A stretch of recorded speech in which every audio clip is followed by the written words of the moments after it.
Nu ką, mėlyjeji, su tais 26 metais linkiu, kad jūsų visi norai, visi tikslai išsipildytų, o mes, ar ne, toliau prie čarto einam ir pasianalizuosim, ką prieš save turim. Tai turim dabar hype čartą, kadangi man sakėt, kad reikia daugiau, ar ne, mimcoinų ir šiaip bendrai altcoinų treidinti, tai kartu ir su savo, grupiokais pasidalinau hype čartu. Tai bet kas galėjo šitą treidą įlysti savo gražiai. Ir dabar svarbiausias dalykas, ką mums reikia stebėti, tai šitą Fidži zoną. Ir ką mes joje veiksim, ar ne? Kai mes į ją įeisim. Ar gausim tiesioginį rejection ir ant bent jau 15 minučių užsidarys pirmosios žvakės, ar ne, po šituo Fidži. Tada didelė tikimybė, ar ne, kad mes, ar ne, šito high nepaimsim. Kad ir šito high, o mes eisime link šito low ir galbūt darysim dar vieną low, ar ne?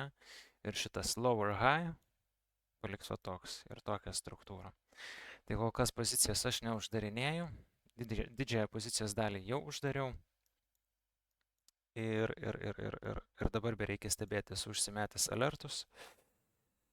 Ir nieko kito nebelieka ką ir daryti. Tai vat, kokie yra naujametiniai tikslai, ar ne? Kaip ir kiekvienais metais mes norim kuo daugiau uždirbti.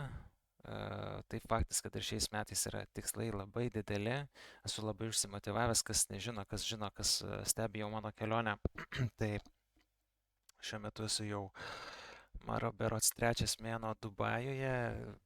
Gerai laiką leidžiu, atostogauju ir taip pat ieškau nekilnojamo turto. Ir Dubajus tikrai yra labai fainas, labai motyvuoja čia būti, dirbti, stengtis. Tai 26 metam tikslas yra labai paprastas. Nusipirkti čia nekilnojamo turto ir taip pat uždirbti labai daug pinigų. Tai viskas yra labai paprasta. Tai tokie tikslai. Aiškus yra ir mažesni tokie tikslai, kurie irgi yra labai svarbus, bet čia iš finansinės pusės yra štai tokie tikslai. Tai va, ir jeigu norit sekti mano kelionę, galbūt ir prisidėti prie mano kelionės, tai visa informacija yra Telegrame Oskaras Trading. Tai va toks pirmasis, ar ne, video 26 metų.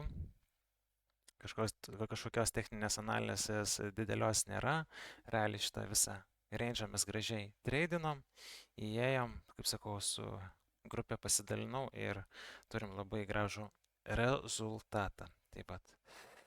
Ir jeigu patiko toks mažas sveikinimas ir update'as, užmeskit laiką, parašykit komentarą ir jau kitose video tikrai sėsim prie Bitcoino, Ethereumo ir kitų coinų ir peržiūrėsim rimtesnę techninę analizę tiek short termo, tiek long termo, pasižiūrėsim, ko galim šiais metais tikėtis, ar ne? Tai vat, iki.